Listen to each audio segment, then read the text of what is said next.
حضرات گرامی، آج کی یہ شام شاعر حیات جناب وحید تابع صاحب کے نام منسوب ہے، اور میں آج کی شام کی صدارت کے لیے جناب مسعود مختار صاحب کی کوشش کروں گا کہ وہ تشریف لائیں تاکہ باقی سلسلہ شروع ہو جائے۔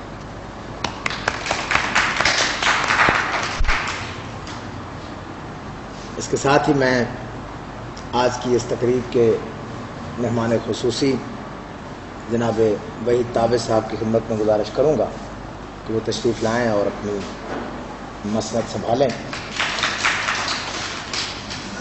جمال صاحب،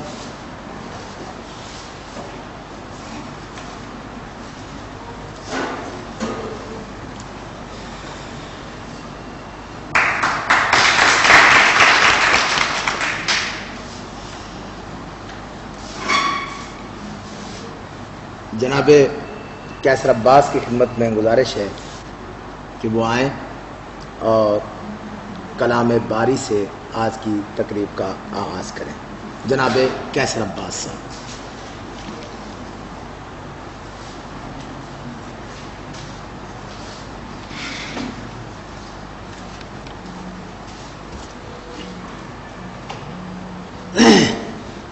اعوذ باللہ من الشیطان الرجیم، بسم اللہ الرحمن الرحیم۔ ألم تر كيف فعل ربك بأصحاب الفيل ألم يجعل كيدهم في تضليل وأرسل عليهم طيرا أبابيل ترميهم بحجارة من سجيل فجعلهم كعصف مأكول سبحان ربك رب العزة عما يصفون وسلام على المرسلين والحمد لله رب العالمين۔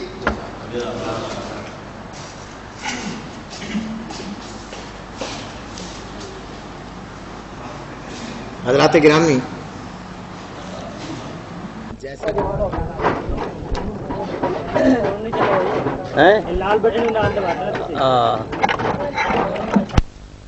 اس شہر کے، اس ضلع کے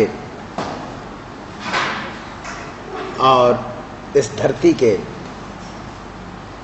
نامور شاعر جناب وحید تابع کے نام سے منسوب ہے، ان کے اعزاز میں یہ تقریب ان کے لیے کوئی اہمیت رکھتی ہو یا نہ رکھتی ہو، لیکن ہمارے نزدیک اس لیے اہم ہے کہ بڑے شعراء کے ساتھ اس قسم کی تقاریب کے سلسلے میں بہت سی باتیں یہاں کے صاحبان فکر جمیل سے جو سننے میں آتی ہیں، ان سے کم از کم شعوری یا غیر شعوری طور پر اس ضلع کی ادبی تاریخ مرتب ہوتی رہتی ہے۔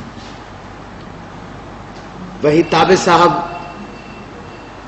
آج سے بہت پہلے ڈیرہ غازی خان میں، ڈیرہ غازی خان کے ادبی حلقوں میں جتنے مقبول شاعر تھے اتنے ہی یا اس سے کہیں زیادہ آج بھی ہیں۔ وہ ادب کے مبتدی حضرات میں یا ادب کے اساتذہ میں یکساں طور پر ہمیشہ پسندیدگی کی نظر سے دیکھے جاتے رہے ہیں۔ مبتدی ان کی پرستش کرتے ہیں، ان کے فن اور شخصیت کی پرستش کرتے ہیں، اور اساتذہ انہیں اپنے نقش قدم کا پاسبان اور نگران سمجھتے ہیں۔ طارق خورشید یہاں کے ایک ادبی گھرانے سے تعلق رکھنے والا نوجوان ہے، انہیں وحید تابع سے محبت ہی نہیں عقیدت بھی ہے۔ دیکھیں وہ آج کی تقریب کے آغاز میں اپنے مضمون میں وحید تابع صاحب کے بارے میں کیا کہتے ہیں۔ تشریف لاتے ہیں جناب طارق خورشید۔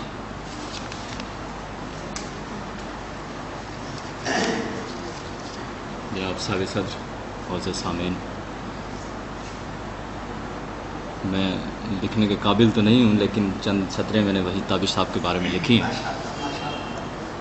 اگر کسی قسم کی غلطی ہو گئی ہو تو میں اس کا پہلے معافی چاہتا ہوں.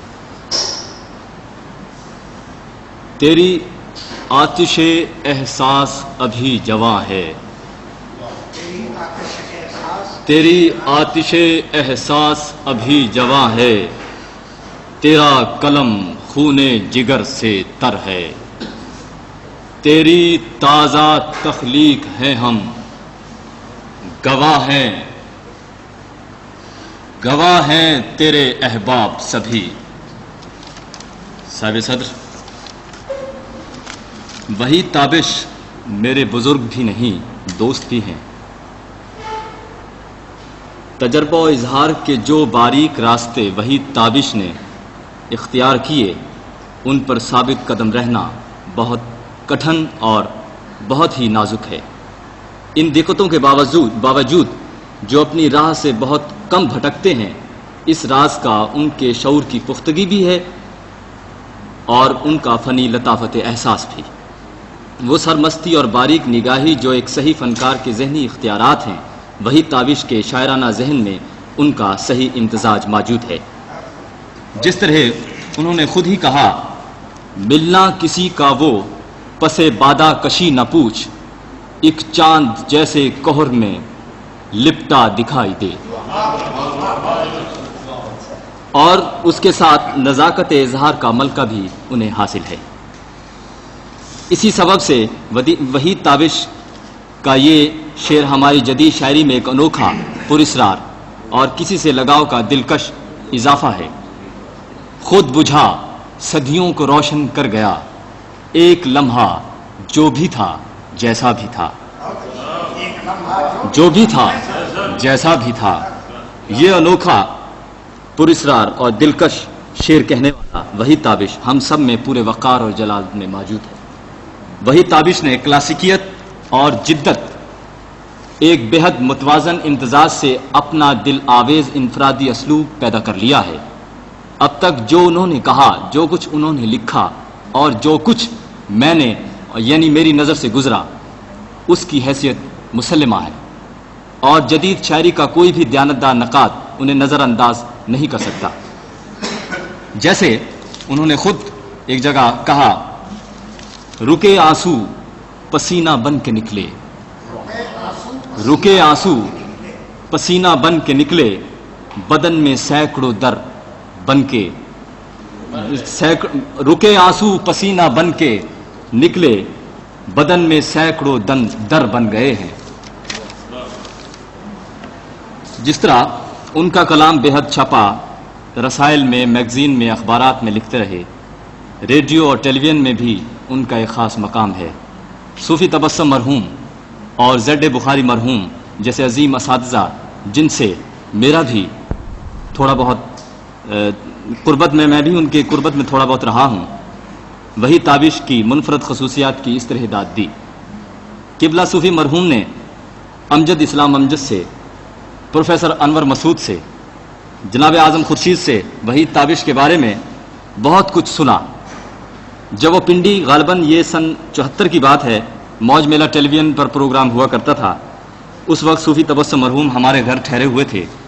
وحید تابش کی غزل جو کہ منیر حسین نے گائی تھی، اس کو بار بار سننے کے بعد صوفی تبسم نے وحید تابش کے بارے میں یہ الفاظ کہے.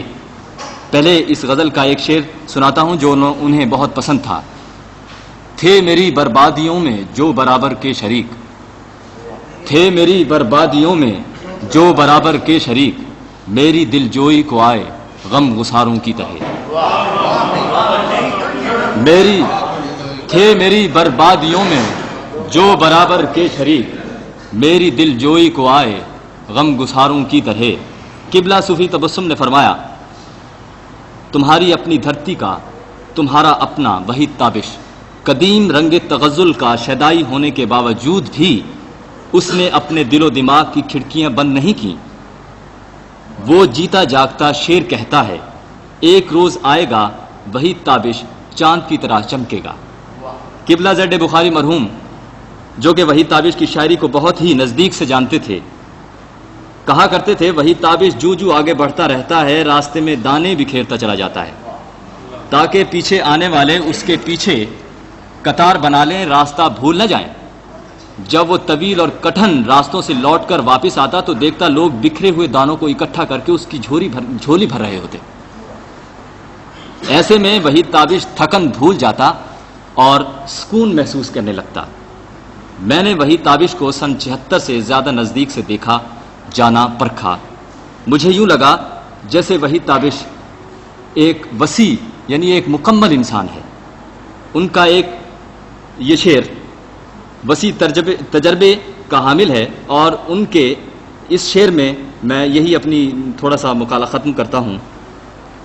کچھ نہ کچھ تابش غرض رکھتا ہے پروانہ ضرور، کچھ نہ کچھ تابش غرض رکھتا ہے پروانہ ضرور، بے سبب کوئی پرائی آگ میں جلتا نہیں۔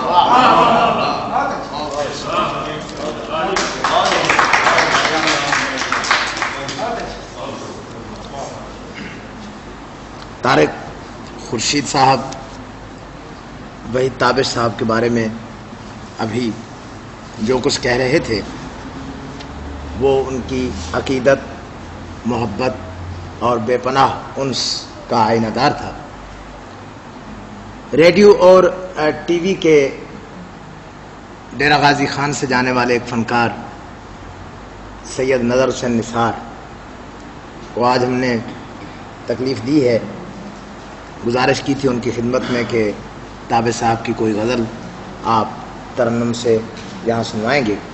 انہوں نے ہماری گزارش مان لی اور اب تشریف لائیں گے سید نظر حسین نثار، جو تابش صاحب کی غزل نئی رتیں ہیں، نئے دن نئے زمانے ہیں، دل و نظر میں وہی فاصلے پرانے۔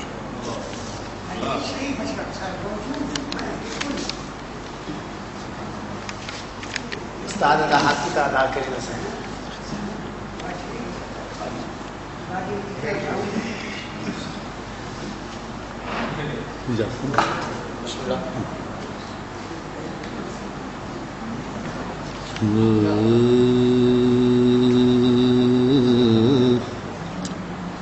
نئی رتیں ہیں، نئی رتیں ہیں، نئے دن نئے زمانے ہیں، نئے رتیں ہیں، نئے دن نئے زمانے ہیں، دل و نظر میں، دل و نظر میں، دل و نظر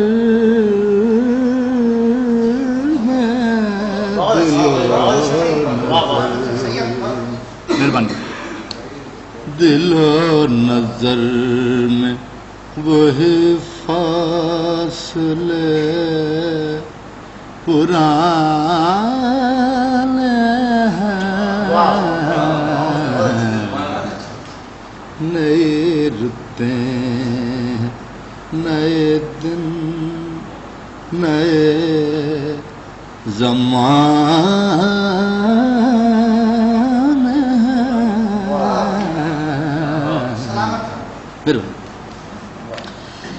کھڑی ہے شام علم سر پہ آسماں کی طرح،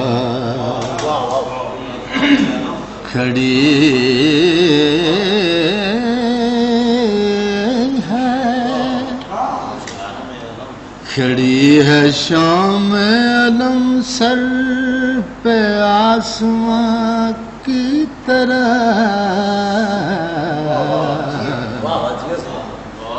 سنبھل سنبھل کے ذرا اب قدم اٹھانے ہیں، نئے رتیں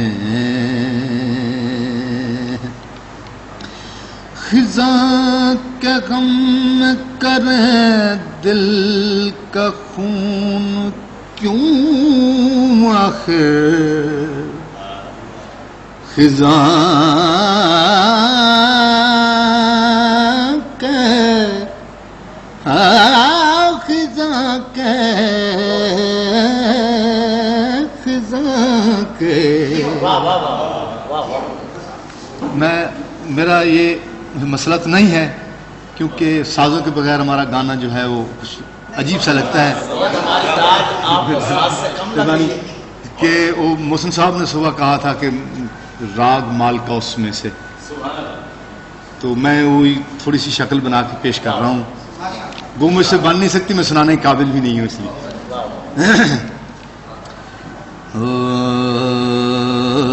خزاں کے غم میں کرے دل کا خون کیوں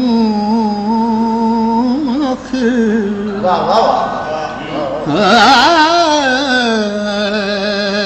خزاں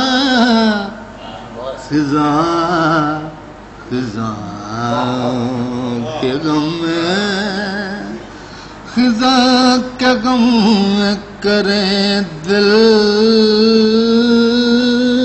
کا خون کیوں آخر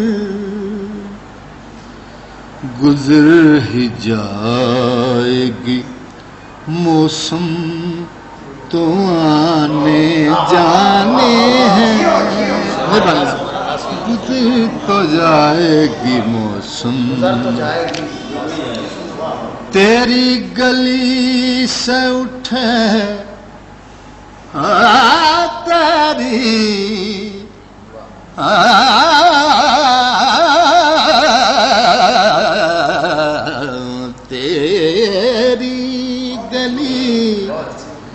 تیری گلی سے اٹھے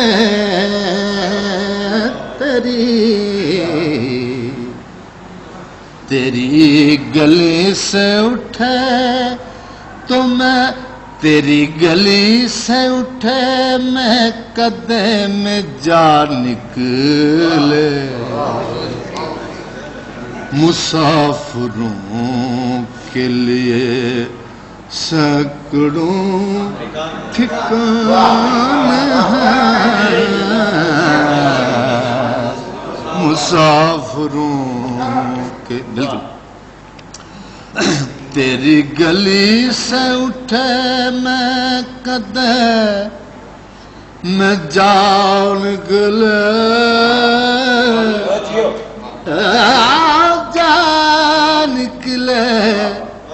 جا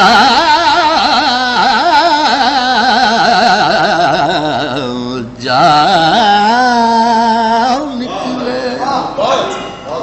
تیری گلی سے اٹھے میں قدے میں جا نکلے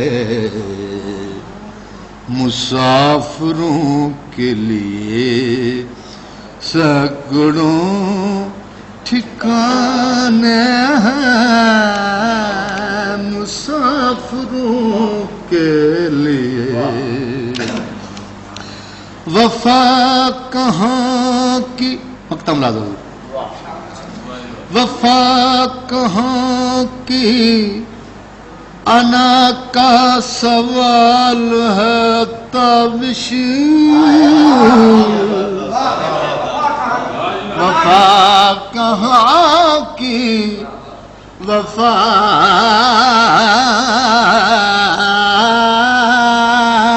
کہاں کی وفا کہاں کی انا کا سوال ہے تابش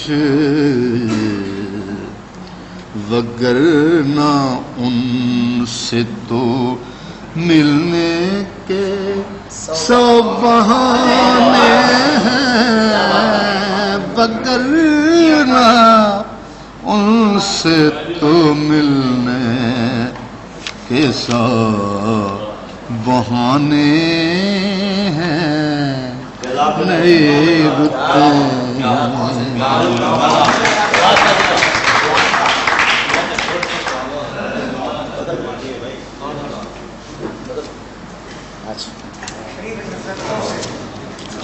بہت اچھا جناب. کہا جاتا ہے کہ رقص اعضاء کی شاعری ہے، اور نظر حسین نثار صاحب جب تابش بھائی کی غزل اپنے ساحرانہ ترنم میں پیش کر رہے تھے تو میں سوچ رہا تھا کہ کہیں موسیقی شاعری کے اعضاء تو نہیں، اور انہوں نے ایسا ہی ثابت کیا. اب میں اپنے کجمج افکار تابع صاحب کے بارے میں آپ کی بارگاہ میں پیش کرتا ہوں. ڈاکٹر صاحب اجازت ہیں؟ ڈاکٹر صاحب، ایک ایسے شہر میں جہاں مونسون ہواؤں کی طرح تخلیق کی سمتیں بھی غیر معتبر ہوتی جا رہی ہوں. ایک ایسے شہر میں جہاں مونسون ہواؤں کی طرح تخلیق کی سمتیں بھی غیر معتبر ہوتی جا رہی ہوں، جہاں لفظ سورج کی کرنوں کی طرح اپنی حرارتوں کے منکر ہوں، سطریں ٹیڑھی، خطوط ترچھے اور نقطے مدھم پڑنے لگیں. جس بستی کے سینے میں جذبوں کی سچائیاں نحیف ہاتھوں کی پشت پر ابھری ہوئی کمزور رگوں کی طرح نیلی نظر آئیں، جہاں تہذیب کے ہاتھ میں دیمک لگے عصا نے سامری کے سانپ کا روپ اختیار کر لیا ہو، جس مٹی کے ذرے ہواؤں کا رخ متعین کرنا بھول جائیں، جہاں چہروں کے خد و خال نام و نسب کی کاغذی نقابوں میں پوشیدہ ہوں، جہاں اندھے دیدہ ور ٹھہریں، بہرے کانوں میں سونے کی بالیاں ڈالے ملہار گاتی ہواؤں کے رکھب نکھات کا بھاؤ بتائیں، اور گنگوں کے ہاتھ میں ناکہ خطابت کی مہار ہو. وہاں کسی سچے اور اچے فنکار کا مسلسل 20-25 سال تک سانس لینا، کسی صاحب بصیرت ادیب کا اپنی سوچوں سمیت زندہ رہنا، اور کسی زندہ اور قداور شاعر کا دکھ درد رنگ خوشبو اور دھنک میں دھلے ہوئے شعر کہنا بذات خود ایک معجزے سے کم نہیں ہے. میرے نزدیک آج کی شام کا شاعر وحید تابش بھی انہی معجز نما فنکاروں میں ایک اہم اور منفرد مقام کا حامل ہے، جنہوں نے اس شہر ناپرساں میں تعصب زدہ ذہنوں، مدکوک سوچوں اور سورج بجھانے کی آرزو رکھنے والے زمیں بوس پیکروں کی بھیڑ میں اپنے فن کی مشل روشن کی، اور آندھیوں میں بھی صحرا کے سینے پر حدیث ہم سفراں لکھنے کا جان لیوا ہنر اپناتے رہے. میں اس وقت سے وحید تابش کی شاعری اور شخصیت کا پرستار ہوں جب یہاں بزم ثقافت کا چراغ جلتا تھا. ممتاز علی خان کے ہاں امراء القیس کے خیموں کی یاد تازہ کی جاتی تھی، اور ٹاؤن ہال کے مرحوم آنگن میں شعر و سخن کی دیوی آدھی رات کو اپنی لٹ چھٹکاتی تھی، اور میں ایک پرائمری اسکول کے طالب علم کی طرح کھردرے کاغذوں کی اکھڑی سانسوں والی ڈائری میں پڑھنے والوں کے شعر لکھا کرتا تھا. اس وقت سے اب تک اس شہر میں کتنے قداور شعراء کی قطاریں ابھریں اور اپنی اپنی تربت کے کتبے خود لکھ کر افق پار کی بستیوں کی طرف اندھیروں کی چادر اوڑھے نظروں سے اوجھل ہوتی گئیں. کتنے ادبی مجادلے سکوت مرگ میں ڈوب گئے، کتنے احباب ہم سے بچھڑ گئے، اور خاک میں کیا صورتیں ہوں گی کہ پنہاں ہو گئیں. مگر ادب یا شاعری شخصیتوں کو اپنے اظہار کا ذریعہ ضرور بناتی ہے، لیکن افراد کی ظاہری موت ادب کی موت نہیں بن سکتی. اس لیے ہوائے مرگ کی تند خو موجوں نے ہم سے شفقت کاظمی تو چھین لیا، مگر نغمہ حسرت قدا اور داغ حسرت نہ چھین سکے.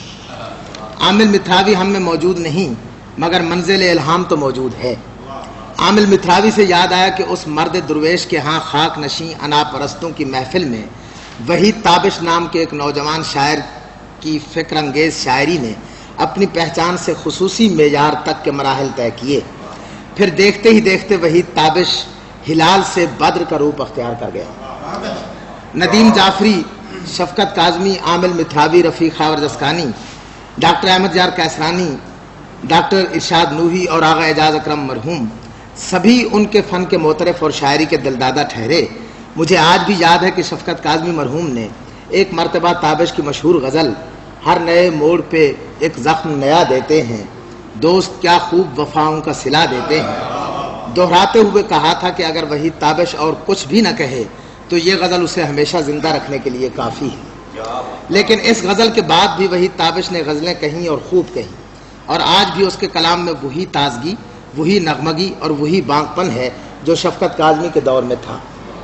مجھے وحید تابش کی غزل پڑھتے ہوئے یوں لگتا ہے جیسے ساملی شام کے سائے میں کسی لکو دک صحرا کی بنتی بگڑتی لہروں کے اس پار کوئی دل والا آنے والے سرخرو موسموں کی یاد میں دکھ بھری آواز کے سرگم پر پرانی رتوں کی لے میں کوئی کہانی سنا رہا ہو، اور اس کے گرد گزرتے لمحے مست جھونکوں کے کشکول لیے ٹھہر گئے ہوں۔ یوں بھی لگتا ہے کہ تنہائی میرے شہر کے فنکار کا مقدر ہے، اور تنہائی کا کرب اس شہر کے شاعر کی جائیداد۔ ہر سچے فنکار کی طرح وحید تابش کی روح میں اتری ہوئی تنہائی جب لفظوں کا پیرہن پہن کر سامنے آتی ہے تو انجانے اور اندیکھے دکھوں کا امر نوحہ بن جاتی ہے۔ اسی کی چھاؤں میں دکھ بانٹتے تھے سب اپنے، اسی کی چھاؤں میں دکھ بانٹتے تھے سب اپنے، وہ ایک پیر جو گاؤں میں سب سے بوڑھا ہے۔ تنہائیوں کے خوف سے اٹھتے نہیں قدم، تنہائیوں کے خوف سے اٹھتے نہیں قدم، کن مرحلوں میں چھوڑ گئے آشنا مجھے۔ یہ شعر پڑھتے ہوئے تو دل و دماغ ایک عجیب سے ہراس کی زد میں گونجنے لگتے ہیں۔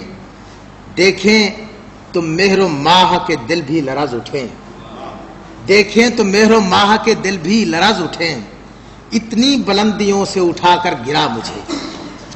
وحید تابش نام و نمود کا قائل ہے، نہ پراپیگنڈا کا محتاج۔ وہ ریشم کے کیڑے کی طرح اپنی ذات کے گرد کوئی جال، کوئی خول، کوئی حصار نہیں بنتا جس کے بوجھ تلے دب کر اس کی اپنی ذات کا ادراک ختم ہو جائے۔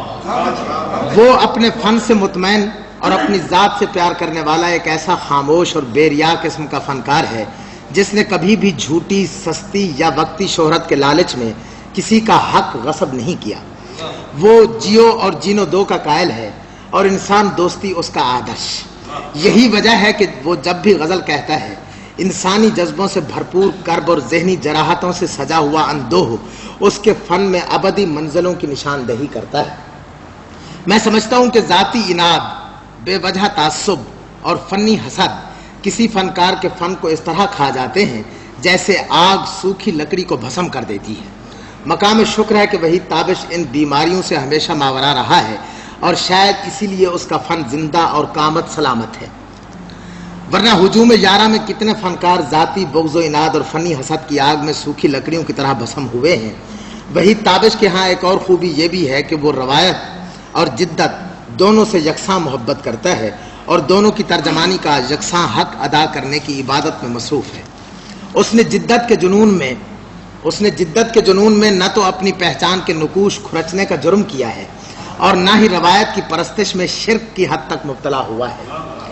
وہ روایت کو اپنا ورثہ سمجھ کر سینے سے لگاتا ہے اور جدت کو اپنی پہچان کے طور پر اختیار کرتا ہے۔ یوں اس کا فن ایک ایسی بستی کی صورت اختیار کر گیا ہے جس کی خاک میں زمین کی خوشبو بھی ہے اور سونے کا رنگ بھی۔ آج کی شام شاعر حیات وحید تابش کے لیے وقف ہے۔ میں اعتراف کرتا ہوں کہ اپنی فطری جلد بازی کی وجہ سے میں تابش کی شاعری پر بھرپور مضمون لکھنے کا حق ادا نہیں کر سکا، جبکہ میں وحید تابش پر بہت کچھ لکھنا چاہتا تھا۔ خیر، میں آج اپنا مضمون اس ادھورے جملے پر ختم کرتا ہوں کہ وحید تابش اس شہر میں فکر و فن کی روشنی کے ایک ایسے مینار کی حیثیت رکھتا ہے جس کی کرنیں مستعار لے کر کتنے ذرے سورج کہلائے اور کتنے بے بصارت لوگ دیدہ ور ٹھہرے، اور جب ذرے سورج یا بے بصارت لوگ دیدہ ور کہلانے لگے تو روشنی کے میناروں کے قامت پر طنز کرنا ان کی عادت میں شامل ہو جاتا ہے۔ اس کے ساتھ ہی تشریف لاتے ہیں ہمارے ایک اور بھائی جناب سید اسلم جمال صاحب۔ وہ یوں تو فلم کے بہت بڑے آرٹسٹ ہیں، فنکار ہیں، لیکن ادب سے بھی انہیں بہت زیادہ لگاؤ ہے۔ تابش ان کے پسندیدہ شاعر ہیں اور انہی کی غزل وہ اپنی مدھر لے میں گنگنا کے سنائیں گے۔ غزل بہانہ کروں اور گنگناؤں اسے۔ میں ایک آرٹسٹ ہوں، لیکن وحید تابش میری نظر میں ایک بہت ہی حسین شاعر ہے جس کے لیے میں یہ اپنی محبت کا اظہار اس غزل کو ایک دھن میں جو کہ میں نے بنائی ہے وہ آپ کی خدمت میں پیش کرتا ہوں۔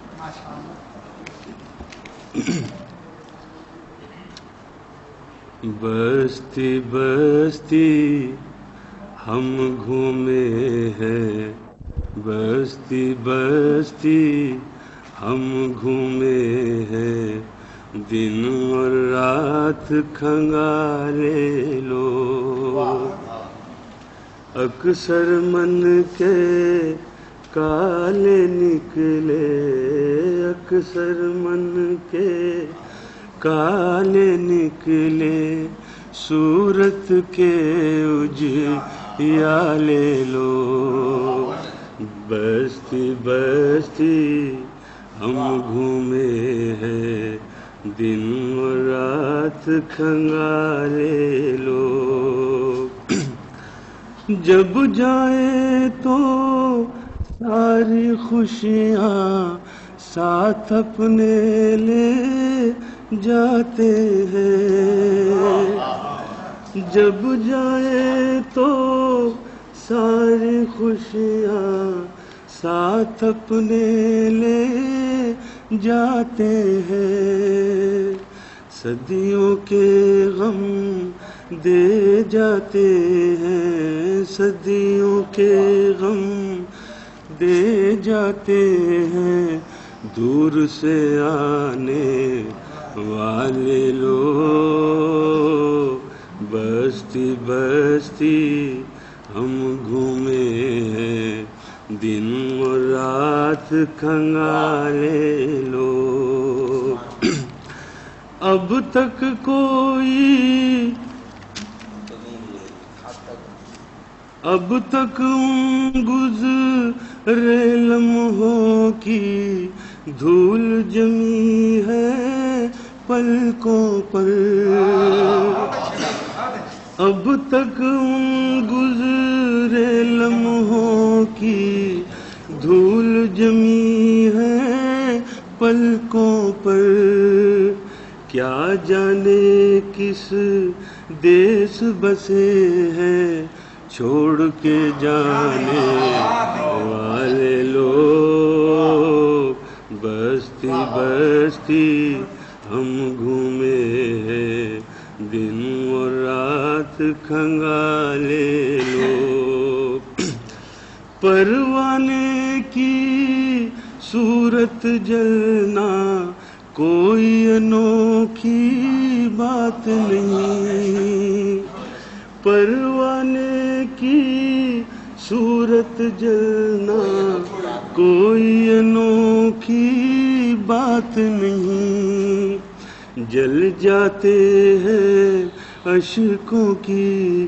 برسات میں جلنے والے لوگ، بستی بستی ہم گھومے ہیں، دل کی بات کو دل میں رکھنا یہ اپنا دستور نہیں، دل کی بات کو دل میں رکھنا یہ اپنا دستور نہیں، چاہے لاکھ لبوں پر ڈالے خاموشی کے تالے لو، بستی بستی دل کی بات کو دل میں رکھنا یہ اپنا دستور نہیں،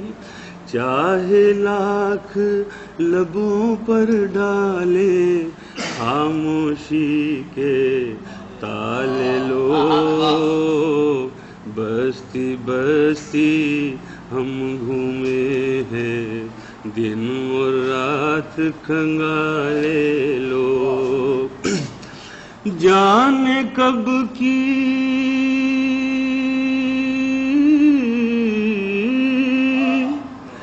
جانے کب کی بات ہے تابش پر، جانے کب کی بات ہے تعبیر پھول کھلے تھے گلشن میں، جانے کب کی بات ہے تعبیر پھول کھلے تھے گلشن میں، اب تک گلیوں میں پھرتے ہیں خاک سروں پر ڈالے لو، جانے کب کی بات ہے تعبیر پھول کھلے تھے گلشن میں، جانے کب کی بات ہے تعبیر پھول کھلے تھے گلشن میں، اب تک گلیوں میں پھرتے ہیں خاک سروں پر ڈالے لو،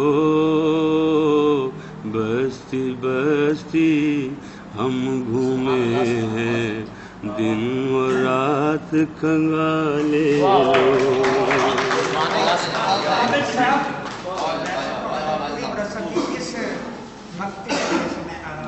اچھا نقد پیمنٹ حضرات، سید اسلم جمال کے ترنم میں تابع صاحب کی غزل آپ نے سماعت فرمائی۔ اس شہر میں اگلے وقتوں کی شرافت کے امین اور گزری ہوئی بہاروں کے نگہدار ڈاکٹر احمد یار کیسرانی صاحب، انہیں جب بھی ہم تکلیف دیتے ہیں ان کی نوازش ہے کہ ہماری حوصلہ افزائی کرتے ہیں اور تشریف لے آتے ہیں۔ آج بھی بغیر بتائے کہ کیا کام ہے، کیوں انہیں بلایا جا رہا ہے، میں ان کے ہاں پیغام دے آیا تھا کہ وہ 7 بجے سٹی ہائی اسکول میں پہنچ جائے۔ وہ آئے اور پوچھتے رہے کہ کام کیا ہے، تو میں نے کہا ابھی بتلاتا ہوں۔ اب انہیں کام بتلا رہا ہوں کہ ڈاکٹر احمد یار کیسرانی صاحب یہاں تشریف لائیں اور تابع صاحب کے بارے میں اپنے ارشادات سے ہمیں محظوظ فرمائیں۔ جناب ڈاکٹر احمد یار کیسرانی۔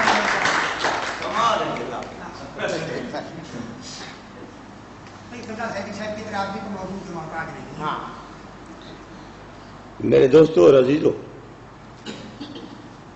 میں آپ سے یہ گزارش کروں گا کہ یہ شہر شعر و سخن سے ناآشنا نہیں تھا۔ میں جب یہاں میرا غازی خان آیا تو میرا تاثر یہی تھا کہ یہ ایک پسماندہ، دور افتادہ اور بلوچوں اور پہاڑوں میں گھرا ہوا ایک شہر ہے، یہاں علم و ادب کو کون پہچانتا ہوگا۔ لیکن بہرحال مجھے حیرت ہوئی جب میں نے یہاں جناب حاجی محمد صادق صاحب کو دیکھا، صادق ایوبی صاحب کو۔ کیا بات ہے، بڑی باغ و بہار شخصیت تھی، نثر لکھتے تھے، خوب لکھتے تھے، اور کبھی کبھی شعر کہتے تھے تو وہ بھی خوب اور استادانہ ہوتے تھے، اور اہل فن داد دیا کرتے تھے۔ میں ان کا ایک شعر تبرک کے طور پر آپ کو سناتا ہوں جو اتفاق سے میرے حافظے میں رہ گیا ہے۔ وہ کہتے ہیں کہ کون سوئے ہوئے فتنے کو جگائے صادق، فتنے کو جگائے صادق، کون پوچھے کہ رہے رات کو بیدار کہاں۔ مجھے توقع نہیں تھی کہ ڈیرہ غازی خان میں کوئی آدمی ایسے شعر کہتا ہوگا۔ بہرحال یہ گزرے وقتوں کی باتیں ہیں۔ پھر یہاں میں ندیم جعفری صاحب کو دیکھا، اللہ ان کو سلامت رکھے، اب تک حیات ہے، اور افسر امروہی صاحب کے شاگرد ہیں، خوب شعر کہے۔ کیا بات ہے، میں تیرا شہر چھوڑ جاؤں گا تو رقیبوں سے مل خوشی سے مل۔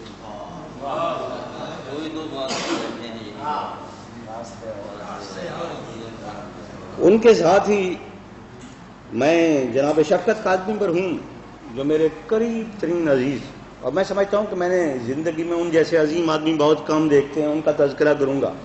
کیا بات ہے، راہ جنوں اگرچہ بڑی پاگ اداس تھی، ہم چل پڑے کہ تیری طلب کا سوال۔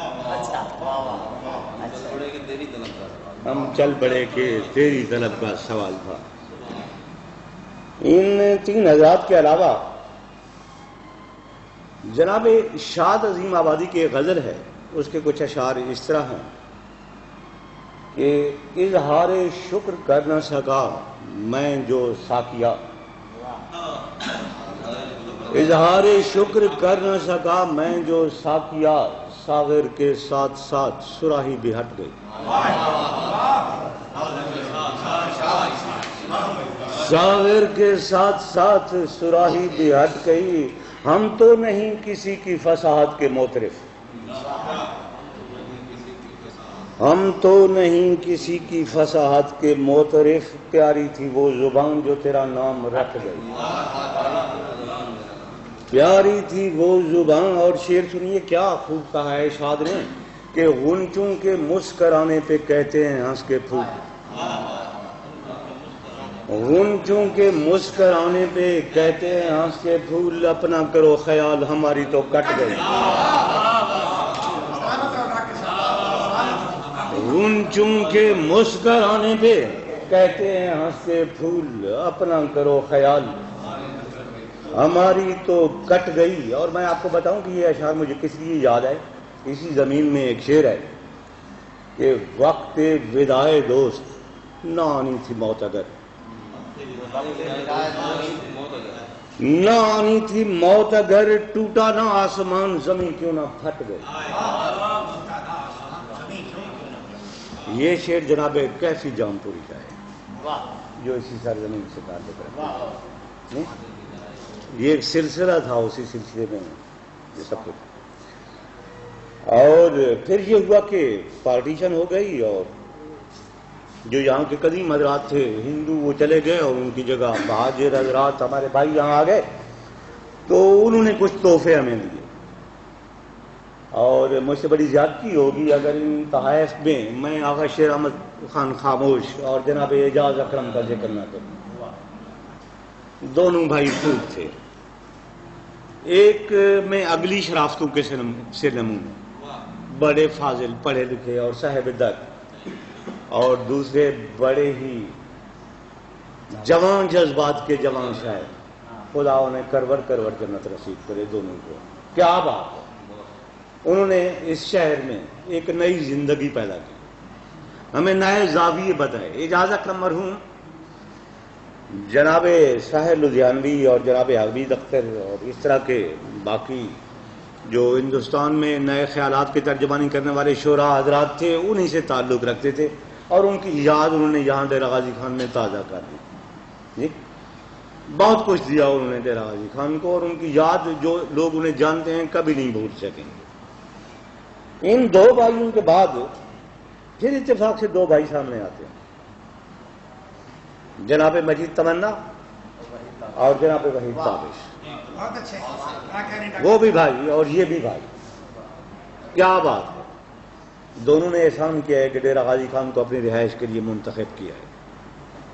مجید تمنا بڑے فاضل آدمی، فن پر عبور رکھتے، شعر فنی نزاکت ان کے حامل ہوتے ہیں، اور وحید تابش کی شاعری میں بڑی تابانی، بڑی توانائی. میں جب کبھی انہیں پڑھتا ہوں یا جب کبھی انہیں سنتا ہوں لطف آ جاتا ہے.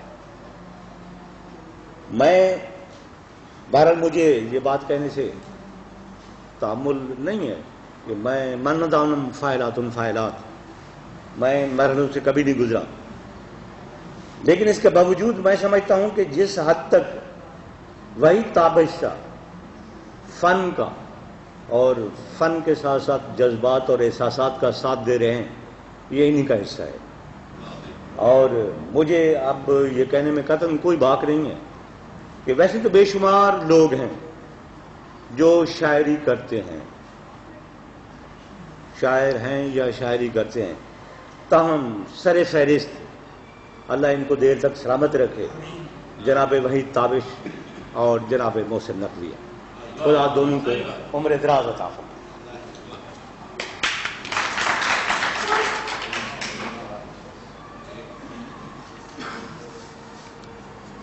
شکر ہے کہ ڈاکٹر صاحب کو میں نے بلا وجہ تکلیف نہیں دی تھی، بلکہ میری عرضداشت برمحل بھی ثابت ہوئی، اور وہ باتوں باتوں میں بڑے اختصار کے ساتھ، بڑے ایجاز و اجتناب کے ساتھ ڈیرہ غازی خان کی ادبی تاریخ کا مجملاً ہی صحیح ایک محاکمہ اور ایک مذاکرہ آپ کے سامنے بیان کر گئے۔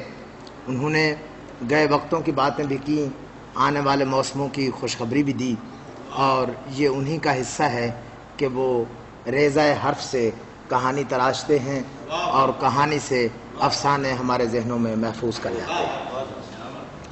ڈاکٹر احمد یار کیسانی صاحب کے بعد میں آج کی تقریب کے صدر گرامی جناب مسعود مختار صاحب، جو ہمارے تمام دوستوں کے جذبات و محسوسات کے مختار عام ہی نہیں بلکہ مسعود مختار ہیں، ان کے نیک جذبے، ان کی دوستی اور دوستی کے اندر ان کے مثالی قسم کے احباب کے تمام تر تذکرے ان کے نام کے بغیر ادھورے رہتے ہیں۔ مسعود مختار صاحب بتلائیں گے کہ انہوں نے اس مختصر عرصے میں وحید تابش صاحب کے ساتھ جو شب و روز گزارے، جو دوستی کے قوانین مرتب کیے، وہ کس انداز میں ہیں، قانون صحرا کس انداز میں انہوں نے مرتب کیا، اور صحرا میں آتے ہوئے ہم صحرا نشینوں سے انہوں نے کیا کچھ لیا، کیا کچھ دیا۔ جناب مسعود مختار صاحب تشریف لاتے ہیں آج کی محفل کے صدر گرامی۔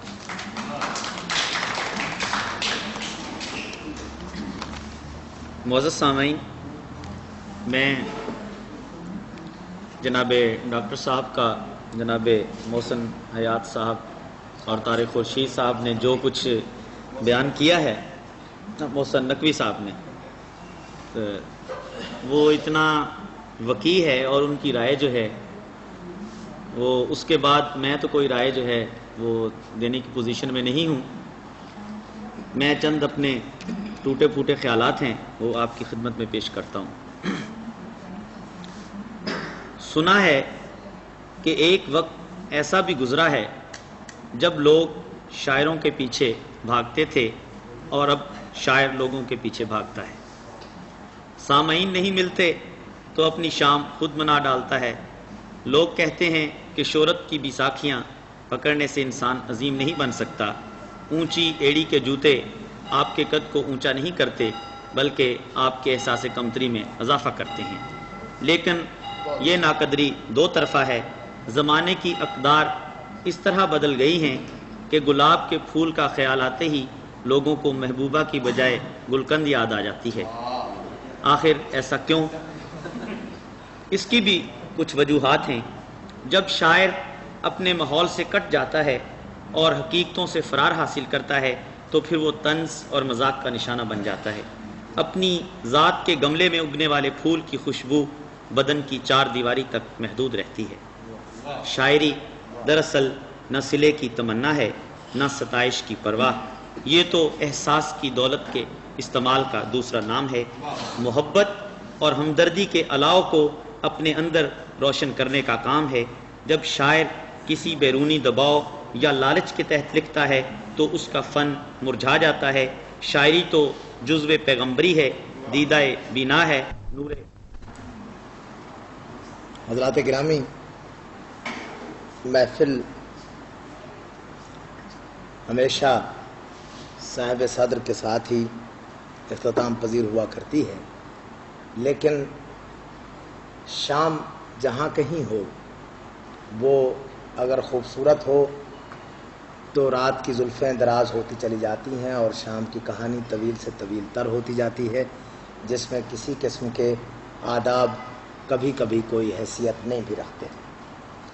صاحب صدر کی تقریر، خوبصورت مضمون اور چبھتے ہوئے جملے اپنے اختتام کو پہنچے تو تقریب کے مہمان خصوصی صاحب شام جناب وحید تابش کی خدمت میں اس سے پہلے کہ میں یہ گزارش کروں کہ وہ آئیں اور اپنے کلام سے ہمیں محظوظ فرمائیں، پہلے یہ سوچا گیا تھا کہ ہم تابش صاحب سے ان کی شاعری کے شب و روز اور ان کی شاعری کے فواصل و فواتح کے بارے میں آج کچھ پوچھیں گے، اور میں نے کچھ احباب کو یہ کہہ بھی دیا تھا کہ وہ 1-2 سوالات اپنے ذہن میں مرتب کر لیں اور تابع صاحب سے پوچھا جائے. ایک نئی بات ہوئی کہ شاعر کیسے کہتا ہے، کیا کہتا ہے، کیوں کہتا ہے، اور کون سا خیال کب اس کے ذہن میں وارد ہوا.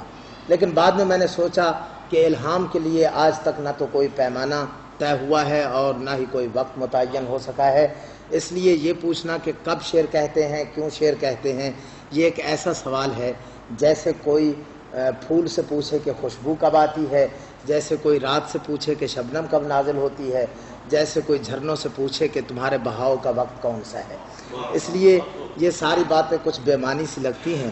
میں نے یہ سلسلہ ترک کرتے ہوئے اور صاحب صدر نے ایک ماشاء اللہ کا آرڈیننس بھی نافذ کیا کہ ایسے سوالات نہیں پوچھو، ہو سکتا ہے کوئی شخص کسی اور قسم کا سوال کر ڈالے، کیونکہ وہ اپنے شب و روز کو بھی تو دیکھتے ہیں نا. اپنے تضادات کے آشوب میں جب آدمی گم ہوتا ہے تو بہت سی پابندیاں خود عائد کرنا پڑتی ہیں. اس لیے صاحب صدر کے فرمان کی تعمیل کرتے ہوئے اور آج کی شام کی تکمیل کرتے ہوئے میں آج کی شام کے مہمان خصوصی جناب وحید تابش صاحب کی خدمت میں گزارش کروں گا کہ وہ آئیں اور اپنی رنگا رنگ دھنک آمیز غزلوں سے ہمیں آج کی محفل کو دوبالا بھی کریں اور جناب وحید تابش. سب سے پہلے تو سب صاحبان کا شکریہ جنہوں نے خیال اپنے خامہ فرمائی کی. بہت عرصہ ہوا کبھی شروع کیا تھا لکھنا، پرائمری میں تھا اس وقت شاید، اور پھر پارٹیشن کے بعد ممتاز علی خان ممتاز چوک میں بیٹھے ہوتے تھے. دل بڑا چاہتا تھا کہ انہیں میں دکھاؤں کلام اپنا. کچھ رنجش بھی تھی انہیں مجھ سے. آخر ایک دن خود بخود چلا گیا. میں وہیں عامل صاحب سے ملاقات ہوئی، وہیں سے پھر شاعری کا مسلسل سلسلہ جاری ہوا. اب میں آپ کے سامنے 2 نظمیں اور 2 غزلیں بس.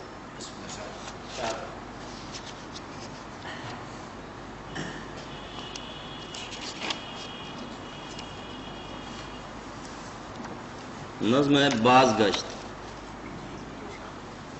یہ پلکوں پہ کھلتے ہوئے رنگ میرے نہیں ہیں، یہ پلکوں پہ کھلتے ہوئے رنگ میرے نہیں ہیں، گئے موسموں کے یہ بخشے ہوئے زخم ہیں، جن کی خوشبو سے پلکیں سجائے ہوئے سرگراں پھر رہا ہوں.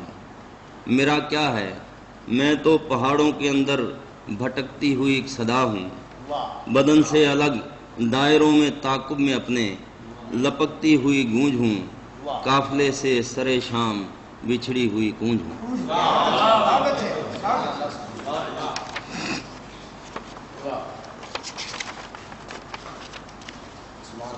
نظم ہے اجلی سوچ. کس نے کیا ہے اجلی سوچ کی خوشبو کو تسخیر،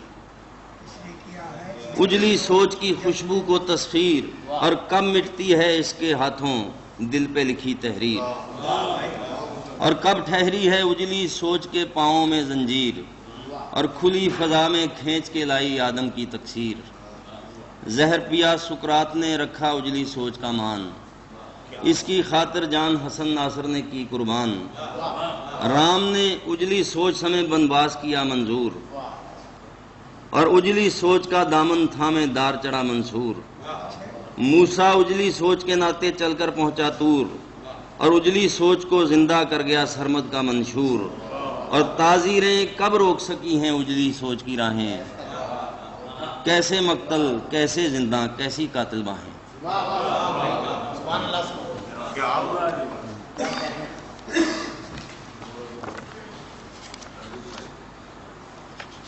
روتے ہیں دل گھٹی گھٹی آوازوں پر، روتے ہیں دل گھٹی گھٹی آوازوں پر، کس نے تالے ڈال دیے دروازوں پر. روتے ہیں دل گھٹی گھٹی آوازوں پر، کس نے تالے ڈال دیے دروازوں پر. الجھے گھور اندھیرے بوڑھے سورج سے، الجھے گھور اندھیرے بوڑھے سورج سے، اور چڑیاں ٹوٹ پڑی زخمی شہبازوں پر. الجھے گھور اندھیرے بوڑھے سورج سے، چڑیاں ٹوٹ پڑی زخمی شہبازوں پر. اور دیکھو اب انصاف کہاں سے ملتا ہے، دیکھو اب انصاف کہاں سے ملتا ہے، لٹکی ہے زنجیر سبھی دروازوں پر۔ دیکھو اب انصاف کہاں سے ملتا ہے، لٹکی ہے زنجیر سبھی دروازوں پر۔ ان کی چاہت اب دل کا آزار بنی، ان کی چاہت اب دل کا آزار بنی، نکلے تھے گھر چھوڑ کے جن آوازوں پر، اور آخر فاش کیے وہ بھیگی آنکھوں نے، ہم نے پردہ ڈالا تھا جن رازوں پر۔ شعر ہے کہ گرا لہو پہچان بنے گا منزل کی، گرا لہو پہچان بنے گا منزل کی، اور سینے کھول دیے ہیں تیر اندازوں پر۔ گرا لہو پہچان بنے گا منزل کی، سینے کھول دیے ہیں تیر اندازوں پر، اور نکلی دھوپ تو رنگ اڑے ان پھولوں کے، نکلی دھوپ تو رنگ اڑے ان پھولوں کے، تابش جن کو ناز بڑا تھا غازوں پر۔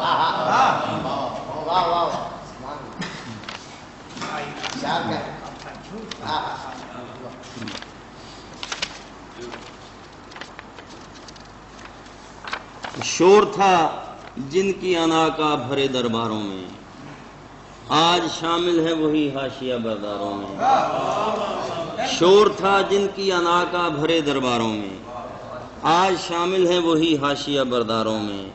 کس کے سر ڈالتے الزام سبکسار یہ دل، کس کے سر ڈالتے الزام سبکسار یہ دل، مدعی کوئی بھی نکلا نہ ستمگاروں میں، اور جشن برپا سر مقتل رہا تا دیر مگر، جشن برپا سر مقتل رہا تا دیر مگر، نقد جاں ہم لیے پھرتے رہے بازار میں۔ جشن برپا سر مقتل رہا تا دیر مگر، نقد جاں ہم لیے پھرتے رہے بازاروں میں، اور نو کے شمشیر پہ کھلتے ہوئے پھولوں کی قسم، نو کے شمشیر پہ کھلتے ہوئے پھولوں کی قسم، دیکھنا دشت بدل جائیں گے گلزاروں میں۔ نو کے شمشیر پہ کھلتے ہوئے پھولوں کی قسم، دیکھنا دشت بدل جائیں گے گلزاروں میں، اور عزم زندہ ہے تو زندہ کی حقیقت کیا ہے، عزم زندہ ہے تو زندہ کی حقیقت کیا ہے، خود بخود راستہ بن جائے گا دیواروں میں۔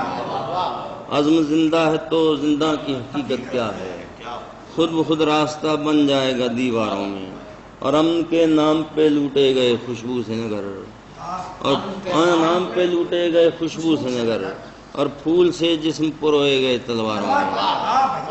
آنکھ پیاسی ہی رہی شہر بتا میں تابش، کوئی چہرہ نہ ملا جسم کے انباروں میں۔